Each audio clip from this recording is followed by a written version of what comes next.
എല്ലാ മാന്യ സുഹൃത്തുക്കൾക്ക് ട്രിവാൻഡ്രം പൾസിൻ്റെ പുതിയൊരു വീഡിയോയിലേക്ക് സ്വാഗതം. ഞാനിപ്പോൾ നിൽക്കുന്നത് പള്ളിച്ചൽ കൊറണ്ടിവിള എന്ന് പറയുന്നൊരു പ്രദേശത്താണ്. ഇവിടെ നമ്മുടെ തിരുവനന്തപുരം കന്യാകുമാരി പാത ഇരട്ടിപ്പിക്കലുമായി ബന്ധപ്പെട്ടൊരു തുരങ്കമുണ്ട്. അപ്പോൾ അത് പുതിയ തുരങ്കം നിർമ്മിക്കാനുള്ള സ്ഥലമേറ്റെടുപ്പിൻ്റെ വിജ്ഞാപനമൊക്കെ വന്നിരിക്കുകയാണ്. അപ്പോൾ അതിനെക്കുറിച്ചുള്ള വാർത്തകളൊക്കെ വന്നിട്ടുണ്ട്. അപ്പോൾ അതിൻ്റെ വിശേഷങ്ങൾ എന്താണെന്ന് നമുക്ക് പങ്കുവയ്ക്കാം. വീഡിയോയിലേക്ക് സ്വാഗതം. തിരുവനന്തപുരം കന്യാകുമാരി പാത ഇരട്ടിപ്പിക്കലിനെ കുറിച്ചുള്ള വാർത്തകൾ എന്തായി എന്ന് ചോദിച്ചുകൊണ്ട് കമൻറ്റുകൾ വരാറുണ്ടായിരുന്നു. തമിഴ്നാട് ഭാഗത്ത് അതിൻ്റെ പണിയൊക്കെ വളരെ വേഗത്തിൽ നടക്കുകയാണ്. പക്ഷേ ഇവിടെ വളരെ മന്ദഗതിയിലാണ്. എന്നിരുന്നാലും അത് ഭാവിയിൽ നമുക്ക് എത്രയും പെട്ടെന്ന് തന്നെ വരും എന്ന് പ്രതീക്ഷിക്കാം. വളരെ നീണ്ട നാളായിട്ടുള്ള ജനങ്ങളുടെ ഒരു ആഗ്രഹമായിരുന്നു ഈ പാത ഇരട്ടിപ്പിക്കൽ. തിരുവനന്തപുരം കന്യാകുമാരി റെയിൽവേ പാത ഇരട്ടിപ്പിക്കലുമായി ബന്ധപ്പെട്ട് വരുന്ന പള്ളിച്ചൽ വില്ലേജിലെ തുരങ്ക നിർമ്മാണത്തിനായുള്ള സ്ഥലമേറ്റെടുപ്പ് നടപടികൾക്കായി സാമൂഹിക ആഘാത പഠനം പൂർത്തിയായിട്ടുണ്ട്. നേമം, നെയ്യാറ്റിൻകര, ബാലരാമപുരം എന്നിവയെ തമ്മിൽ ബന്ധിപ്പിക്കുന്ന പ്രധാനപ്പെട്ട ഒന്നാണ് ഇവിടെയുള്ള ഈ ടണൽ. ഇതിൻ്റെ വിശദമായ സർവേ റിപ്പോർട്ട് ഈ വീഡിയോയുടെ താഴെ കമൻറ്റിൽ കൊടുത്തിട്ടുണ്ട്. ഇത് പ്രകാരം 124 കുടുംബങ്ങളെയും 166 വ്യക്തികളെയുമാണ് ഈ പ്രദേശത്ത് ഈ പദ്ധതി ബാധിക്കുന്നത്. നെയ്യാറ്റിൻകര താലൂക്കിലെ പള്ളിച്ചൽ വില്ലേജിൽ 3.86 ഹെക്ടർ സ്ഥലമാണ് ഇതിനായി വേണ്ടിവരുന്നത്.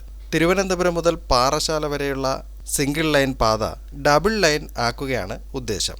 986 മരങ്ങൾ ഇതിനായി മുറിക്കേണ്ടി വരും. കൂടാതെ കാർഷിക ഭൂമിയും ചെറു തൊഴിൽ സംരംഭങ്ങളെയും ഒഴിപ്പിക്കേണ്ടി വരും. ഉപയോഗശൂന്യമായ ഭൂമിയും ഇതിൽ ഉൾപ്പെടുന്നുണ്ട്. 2021 ഈ സ്ഥലമേറ്റെടുപ്പിനുള്ള അനുമതി സർക്കാർ നൽകിയിരുന്നു. സതേൺ റെയിൽവേയുടെ തിരുവനന്തപുരം ഡിവിഷന്റെ തിരുവനന്തപുരം കന്യാകുമാരി പാത ഇരട്ടിപ്പിക്കലിനാണ് ഇത് സഹായകമാകുന്നത്. ഏറ്റെടുക്കുന്ന ഭൂമിയിൽ കൂടുതലും കാർഷിക ചെറു സംരംഭങ്ങളുള്ള സ്വകാര്യ വ്യക്തികളാണ് ഉള്ളത്. ഇവർക്ക് ഉചിതമായ നഷ്ടപരിഹാരം നൽകുമെന്നും പറയുന്നു. ഇതിനായുള്ള ചർച്ചകൾ ഇവിടെ നടത്തിക്കഴിഞ്ഞു. അതിരുകളും അടയാളപ്പെടുത്തി കഴിഞ്ഞു. തിരുവനന്തപുരം കന്യാകുമാരി റെയിൽവേ വികസനത്തിനായുള്ള നടപടികൾ മെല്ലെ പോകുന്നതും നേമം ടെർമിനലിൻ്റെ വികസനം ഇഴയുന്നതും ദീർഘനാളായി തലസ്ഥാനം നേരിടുന്ന അവഗണനകൾക്ക് ഉദാഹരണമാണ്. പദ്ധതികൾ വേഗത്തിൽ പൂർത്തിയാക്കിയാൽ മാത്രമേ യാത്രാ ദുരിതത്തിന് പരിഹാരമാവുകയുള്ളൂ.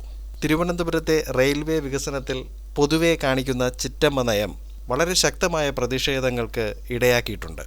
എന്നിരുന്നാലും കാര്യങ്ങൾ യാതൊരു മാറ്റവുമില്ലാതെ അങ്ങനെ തന്നെ പോകുകയാണ്. ഇതൊക്കെ എത്രയും പെട്ടെന്ന് തന്നെ പരിഹരിക്കപ്പെടുമെന്ന് പ്രതീക്ഷയോടെ കാത്തിരിക്കാം.